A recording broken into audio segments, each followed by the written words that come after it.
Good morning sa inyo lahat mga kabos amo. So meron nga pala tayong ginagawa doon. Sigurado ko na meron kayong matututunan doon sa gagawin natin. Kasi namumutok siya ng fuse yung motor niya. So pag naglagay ka ng panibagong fuse, puputukin lang din agad.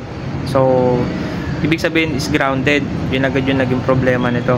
Kasi nga namumutok siya ng fuse. So ngayon alamin natin kung saan nanggagaling yung grounded. Ay, may muta pa. Ito muta. Yan, sama-sama tayo mga boss amo na natin yung problema. Di bali sabi din pala sa akin ng customer is nagkabit daw yung kapatid niya ng mini driving lights. So doon agad tayo magpo-focus sa mini driving lights kasi kadalasan naman nagkakaroon ng grounded sa motor pag may binago sa wirings. So baka may maling connection, may maling na ikabit do sa wirings. So yun muna i-check natin. So tara mga boss, puntahan natin yung motor. So ito nga pala yung motor na ginagawa natin mga kabos amo. Ayan, so ang problema nga po nito is pumuputok yung kanyang fuse. Yan, main fuse po ang tawag dito. So naka-glass type pa po siya kasi po ito yung stock. Tignan nyo po yung nakalagay na fuse. Ayan mga boss, putok na siya. So papalit tayo ng bago. Ito mga boss, bagong fuse. Ito, pinutok nyo na rin to. So marami na pong pinutol na fuse. Ito bago, try natin kung ano mangyayari dito. Yan, isalpak lang natin siya dito sa kanyang mga terminal. Okay, matakot dito kasi wala naman tong ground. Yan, i-check natin dyan mga boss amo kung ano mangyayari sa bagong fuse. Yan, syempre, susi muna natin. Yan, pag sinusi kasi dun daw siya pumuputok.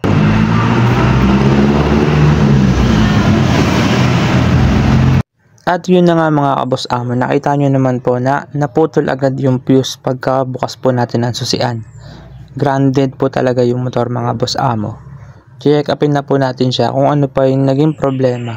So titignan po natin yung connection ng mga MDL na bagong install lamang po. Baka may nagkamali. So naka-connect sir yung mini driving lights nyo? Sa ilaw yan. Ito battery daw yun. Hindi, dito. Paano may ilaw yun? Dito? Hindi, dito. Ay, ito. Direct mo naman.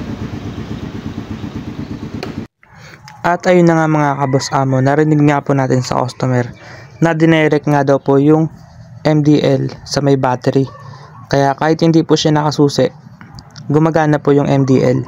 So, check upin pa rin po natin yung ginawang connection dito para malaman talaga natin kung ano po yung nagka-problema. Baklasin po muna natin yung wirings. At ito na nga mga kabos amo yung kanyang harness dito sa bandang harapan. Ito po yung mga mini driving lights na bagong install. Then ito naman po yung ginawa niyang connection. Ito po yung ginamit niya, toggle switch. Yung common po ng toggle switch, yung nasa gitna, dinirect niya po dito sa red wire. Yung mga red wire po dito mga boss amo, ito po yung kanyang main power. Papunta po yan dun sa fuse kung saan po pumuputok kapag sinusi natin. Then yung terminal naman sa baba ng toggle switch, ginawa niyang low.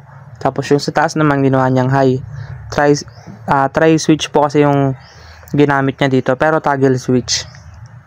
Then nilagay niya ng ground yung mga mini driving lights. Kinonect niya dito sa may green wire ng socket. Yung green wire dito, ground po yun. Kapag mga China bike tsaka mga Honda, color green po yung ground. Ginawa ko po is pinutol ko po muna lahat ng connection dito na bagong kabit. Baka po dito nagkaroon ng problema kaya pumuputok ko yung fuse. So step by step lang po yung gagawin natin na troubleshooting. Ayan na nga, nagkabit na nga ako ng bagong fuse. Tignan po natin kung puputok pa din po to.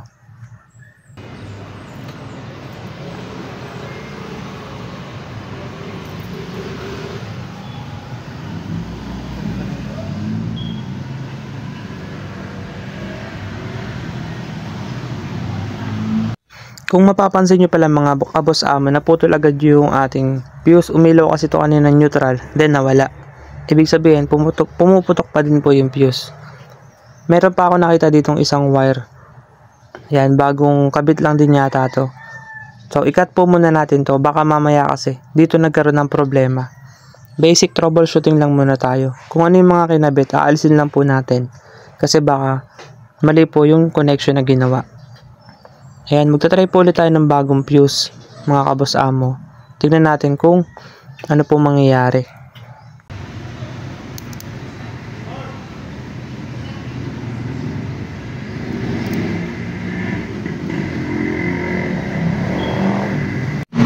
Okay mga boss, so nalaman ko na pala yung problema ng motor. So ganito lang yung ginawa kong diskarte para malaman natin kung nasan banda yung grounded. So ang ginawa ko is kinalas ko lahat ng mga socket dito sa may harness, dito sa may bandang harapan. Ayan, aalisin nyo lahat ng socket. Okay, tapos ito, pati ito aalisin nyo rin yan. Lahat yan. Ang ititira nyo lang dito, yung socket ng susian. Tapos, isa-isa nyo siyang sasalpak. So, lahat yan, inisa-isa kong sinalpak hanggang sa nakita ko yung problema. So, dito pala nagkaroon ng problema. Ito, yung socket na to. Kapag sinasalpak ko siya dito, doon pumuputok ko yung fuse. Okay, pero yung iba, halos yan, lahat yan. Nakasalpak na yung mga socket, pero hindi naman pumuputok yung fuse. So naglagay pala ulit ako ng panibagong tanso. Ayan o. Naubos na kasi yung fuse natin eh. Para pan testing lang, bago natin lagyan ng fuse talaga. Ayan, hindi naman siya pumuputok. Ayan. Kasi hindi pa nakasalpak yung socket na to. So para saan ba yung socket na to? Ito yung socket na to. Pag sinundan nyo yan, yan, ito siya, yung para sa charger. Ayan o, USB. Kung mapapansin nyo yan, basa. So natubigan siya, nabasa siya, kaya nagkaroon siya ng short circuit. Ayun o, tignan nyo sa loob. So ito yung naging problema kung bakit namumutok ng fuse. Ayan, so basic lang pala mga boss. Kaya dapat alam natin yung simpleng troubleshooting. Ayan lang yung naging sira oh. Ayan. So hindi na natin ito ikakabit. Tapos mamaya tatanggalin na rin natin yan, kasi baka mamaya ikabit pa to ng may-ari. Okay, alisin na natin yan. Ayan, pag hindi nakasalpak yan, lahat ito, sasalpak natin lahat. Ito para sa signal light. Ayan. Lagyan natin sa signal light. Tapos ito naman, ito rin signal light din. Yung may orange, signal light yan. Tapos ito nga yung para dito, socket na yan. So di natin ikakabit. Flasher, ikabit natin yung flasher. Kasi minsan nagkakaroon din ng grounded dito sa flasher, kaya inalis ko.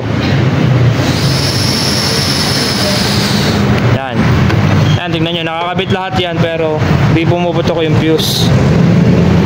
Kahit i-start natin yan,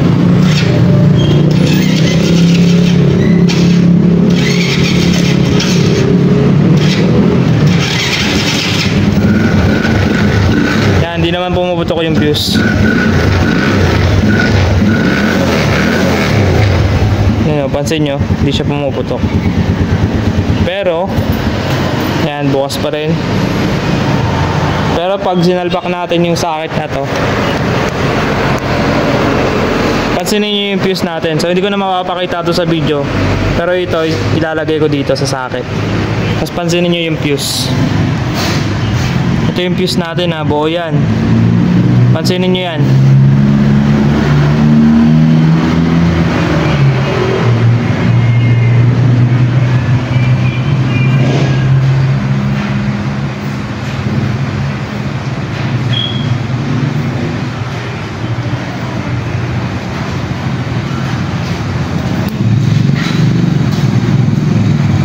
So nakita nyo yung fuse natin.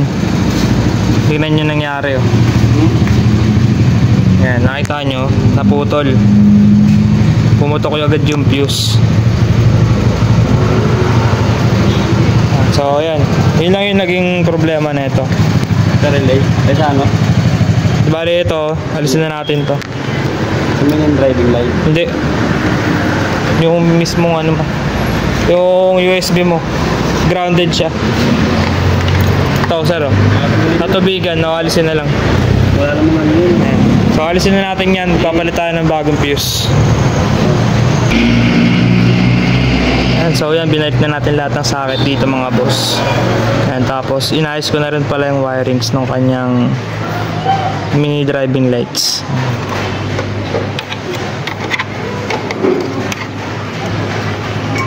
Kanina kasi kahit naka-off yung susi, gumagana yung mini driving lights.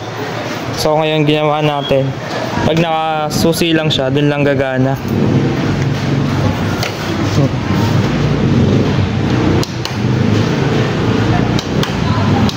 Yan, tapos pansin nyo hindi na siya pumuputok yung fuse.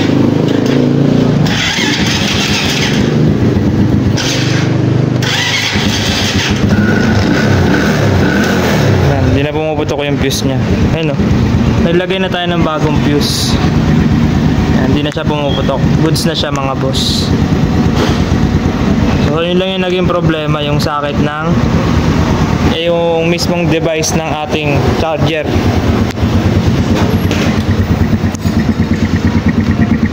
Yan, hindi na to nakakabit. Yan, nakaputol na siya. Yan, so malinis na siya mga boss. Kabit na natin lahat ng mga pairings. So yan mga kaboss amo, naibalik na po natin lahat ng mga pairings. Yan. Napa-under ko na rin po ito mga boss.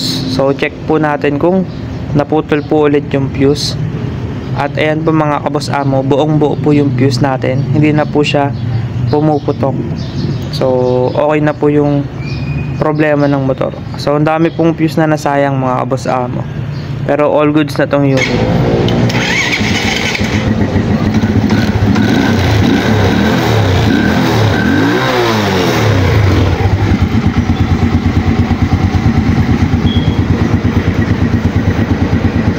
Ayun na nga mga kaboss amo, okay na po yung unit, hindi na po pumuputok yung fuse. All goods na po siya mga kaboss amo at tuwan-tuwa na po yung may-ari ng motor. Maraming salamat pala sa lahat ng mga nanonood ng ating mga video tutorial. Huwag niyo pong kalimutan i-follow at i-subscribe po yung channel natin para sa mas marami pang video. Thank you so much and God bless.